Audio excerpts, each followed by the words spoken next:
Okay, so hi everyone. So today we'll be solving the building roads problem from CSES problem set.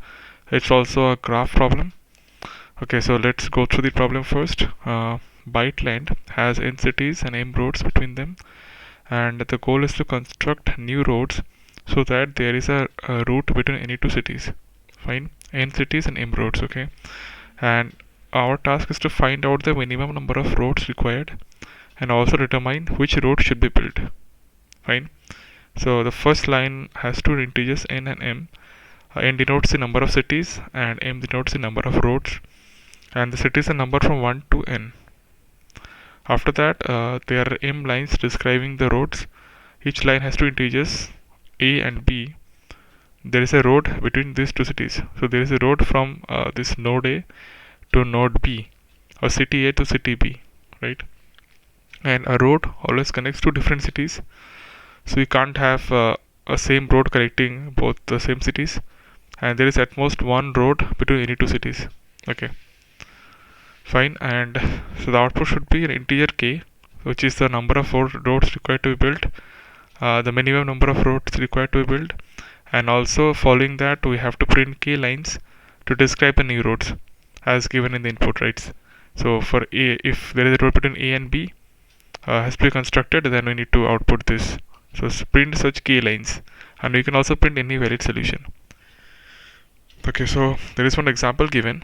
So these are the constraints first. So let's see that n is 10 to the power 5, m is also the same almost, and a and b, the nodes, the cities, are numbered from 1 to n. Okay, so now let's look at the input for this particular example.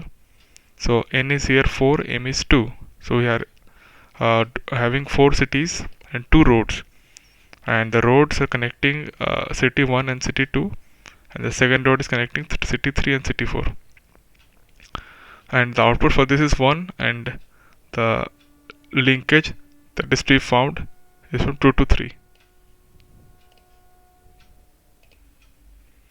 Okay, so now let's have a look at the sample problem and how can we approach this particular problem.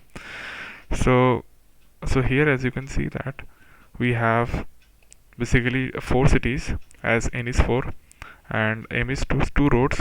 So one road is connecting one city 1 to city 2, and the other is connecting city 3 to city 4. And so what we have to do is basically we have to print out the minimum number of roads, so we have to build so that all the cities are connected. It means that we can travel from any city to any other city. So let's say now if you want to travel from city 2 to city 3, we can't do it because there doesn't exist a road. But if I connect these two, 1 and 4, then we can go from city 2 to city 3. So we can go from city 2 to 1, 1 to 4, and 4 to 3. So there exists a path, right?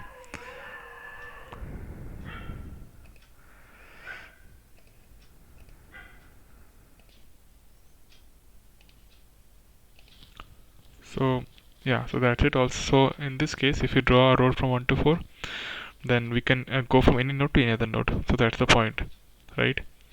We could also have done instead of this, we could also have connected road 2 and 3. So now let's say we want to go from road 1 to road 4, city 1 to city 4, then we can go from 1 to 2, 2 to 3, and 3 to 4. So all the cities are connected. So the answer for this should be that would be 1, right? Because we have to build only one road or one edge to connect all the cities, all the nodes, and we can have the answer for the road can be, let's say, 2 3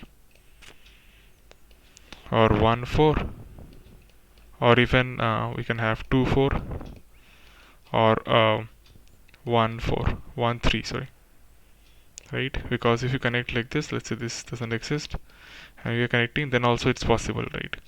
So you can print any one of these valid combinations, right? So this is clear. Now let's look at another sample, and then we can see how we can approach the problem, like the main logic involved. Okay,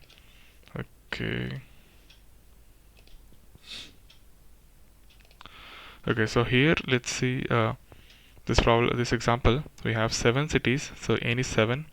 You can also see the cities represented as nodes. So we have 1 2 3 4 5 6 and 7 nodes. M equals 4. So basically we have 4 roads or 4 edges that are connecting. Let's say first one is 1 to 5, then we have 2 to 5, then 2 to 3, and then 4 to 7.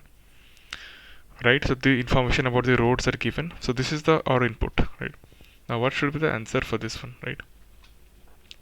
So we can see that this 1 5 2 3, right, this is a connected component. So from in this group we can travel from any node to any other node. So if you want to travel from 1 to 3, you can go via 1 to 5, 5 to 2, and 2 to 3. Similarly, let's say we want to travel from 2 to 5, or we can go from directly 2 to 5, right? So in this component, connected component, we can go from any node to any other node, or any city to any other city, right? Similarly for 4 to 7 also, this is another component, such component. And 6, it's itself a city, so it can also be considered a single particular component, right? So here basically we have 3 components, and for each component we can travel from any node to any other node, right?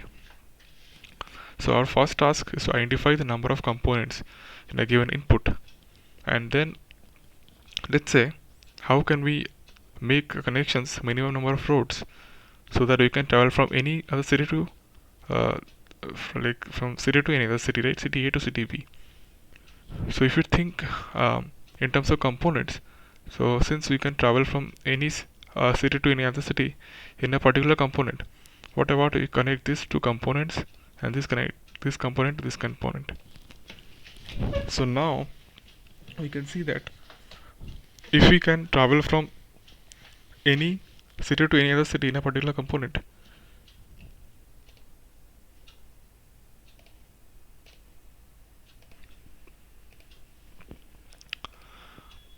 if you can travel from any in a particular component, we can travel from any city to any other city.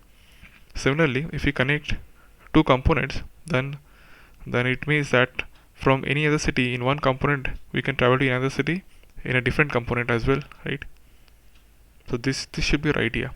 Now also you can see that here in this example we have 3 components, so 1 2 and 3, and each component can have any number of nodes, right?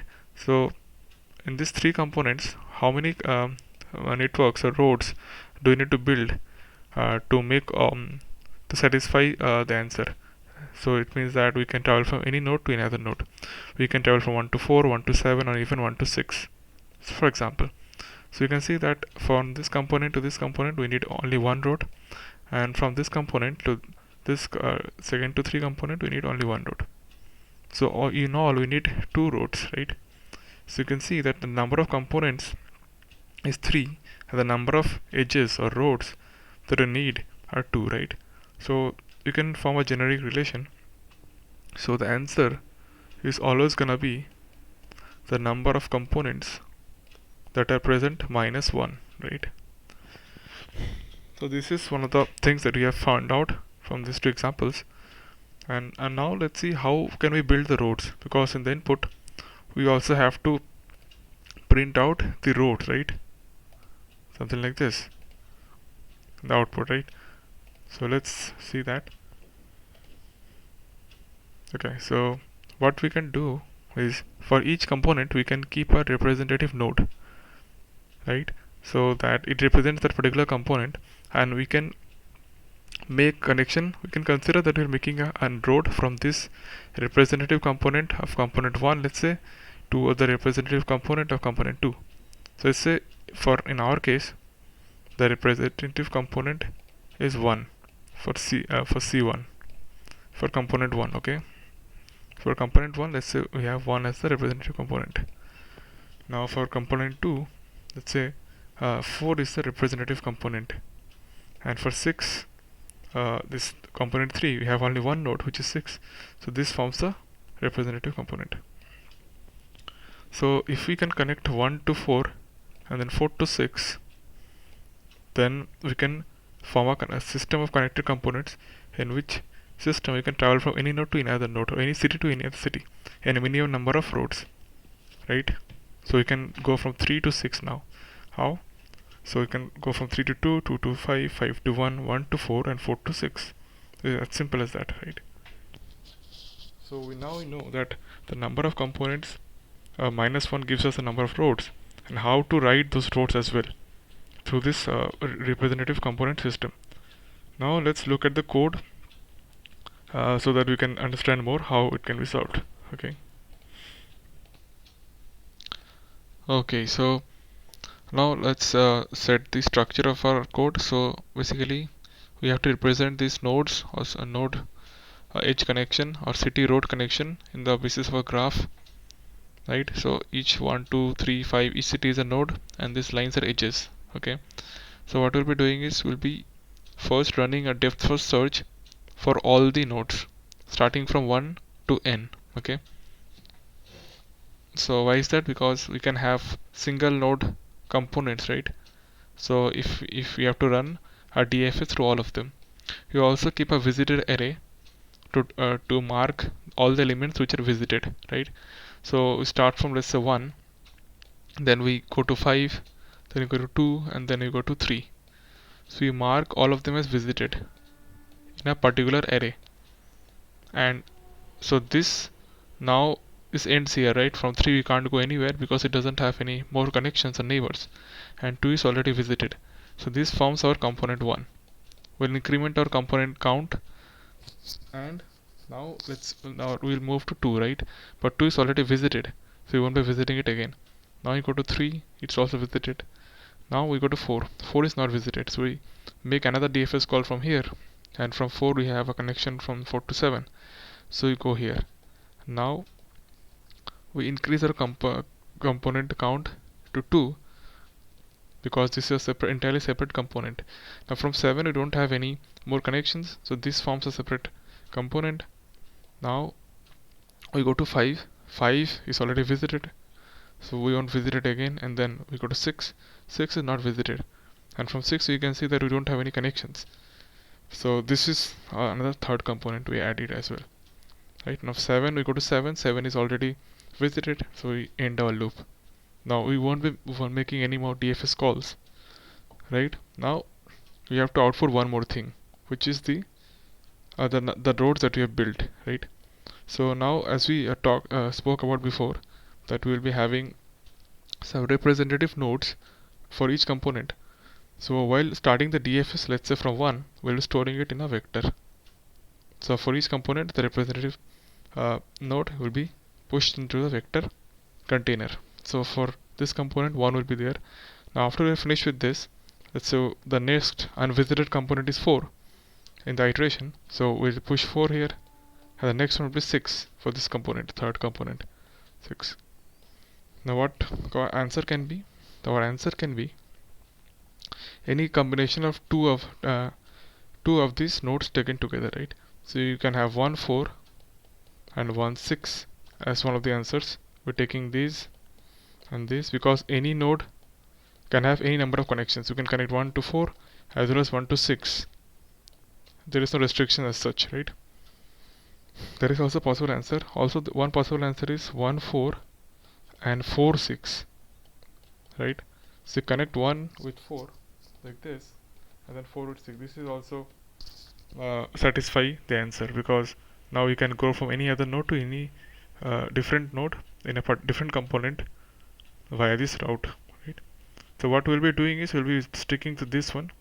So we'll be taking the first element in the vector, and then we'll be mapping it or matching it with all the other remaining elements, right? So now let's look into the code here. So first we start we go to the main function here, and we come here into solve function. So we'll be taking the inputs, the n and m, the number of cities and the number of roads. Now we'll be constructing a graph. So I have created a custom graph class to represent the components and nodes. So what goes here is the number of nodes in the graph. So we need to create a list. We need to create a list of integers to represent the network connections, right? So what does a list represent? So basically it will be something like this. So let's say, so we'll be creating an array of lists. As you can see in the constructor, we'll be initializing the number of nodes, and we'll be creating the same number of lists, right? So L of 0, if our n is 5, it means you have 5 nodes. then elf0 will represent what? Let's say elf1. Okay, so elf1 will contain all the nodes that the node 1 is connected to. Let's say 1 is connected to city 2, then 2 will be here. If it is connected to 3 as well, 3 will also be here. Similarly, it will elf 2 will contain 1 as one of these nodes, because 1 is connected to 2, 2 is also connected to 1 as well. It's an undirected graph, and all the other elements it is connected to. Okay, so that is that, and also we'll be having an add edge function, which is used to make the connection from node x to node y, as we saw. So we do L of x at pushback y, and since we are constructing an undirected graph, you'll also do the reverse thing. So L of y dot pushback x. So there is an edge from 1 to 2, and there is also edge from 2 to 1, right? So we'll be doing this for all the roads given in the input, right? So we call graph of g n plus 1, initialize it with n plus 1, why n plus 1? Because remember in our question we have the cities a number from 1 to n, so it's a one indexed array or vector kind of a thing, right? So to get the nth node, we need to n plus 1 nodes we need to define to get the nth index, because this is basically a zero indexed. To match with the question, we have to make it a one index thing. Now we'll be taking, in the loop, we'll be taking the input of all the roads, and we'll be calling this add edge function to add all the nodes and make the graph. Okay, after we have done the made the graph and the connections, now it's time to initialize some variables. So answer equals 0 initially. This is our going to be the answer, the number of components that we have. Now the final answer would be the number of components minus 1, remember, because we have to give the number of roads, the minimum number of roads that we need to construct. So that would be number of components minus 1 we discussed, right? Now you also have a vector container to store the roads that we have that will be printing. So basically from each component we'll be storing the representative nodes in the vector, and at last we can output the roads accordingly. We also need a vector for the visitor elements to keep track which elements or which nodes are visited or not, and by default all are unvisited initially, right? Now we iterate from 1 to n and run a DFS if the node is not visited. So we iterate from 1 to n for all the cities, and if the node is not visited, what we do is we push back the representative vector, the first element in the representative vector as discussed, and then run this DFS function, call this DFS function for this node I, and after this is done, we increment the answer count. So in this DFS call, all the nodes connected to this belonging to a particular component which has a representative I will be marked as visited in the vector, right? Now let's look at the DFS function. What does it do? So it takes a node, it takes a graph as well, and to iterate over all the nodes for a particular node, and also it takes the visited vector. So it initially marks a visited node as true, and then what it does is actually it goes to the list of all its neighbors from the graph, and if they are not visited, then they run a DFS for each of them. So if you have 1 connected to 2, then if you call DFS for 1, it will go through all its neighbors for 2 as well, and it will run a DFS for 2 as well, and 2 in its turn will call a DFS on all the unvisited nodes it's connected to. So in that way we'll be visiting all the nodes in a particular component. So after this DFS call is done, we'll be increment the answer, so the number of components increases, and this will be called for all the cities from 1 to n which are not visited. Okay. So after this is done, in the answer variable we'll be having the number of components, but we need to print out the number of roads to be constructed, which was the number of components minus 1. So we print it out. Then finally we also need to print out all the roads all the valid roads that we can construct right? So n minus, so we are gonna have answer minus 1 rows, right? And as discussed, what we'll be doing is we'll be going through this array that we have created, which stores the representative nodes, and we will be uh, printing out the first element and first representative element and all the subsequent elements, right? So yeah, if we have 1 2 3 and 4 in the and new paths vector, what we'll be doing is basically printing out 1 2 1 3 and 1 4, right? So basically it means that if we have to create a new path from 1 to 2, we create a path from 1 to 3, or we create a path from 1 to 4. So these three are required uh, to be formed to make the all the nodes as a connected component, as a part of a single connected component, right? So that is what is required in your answer, right? You see here, the print k lines that describe how the new roads, you can print any varied solution, and as we discussed that this is one of the varied solutions that we'll be printing, right?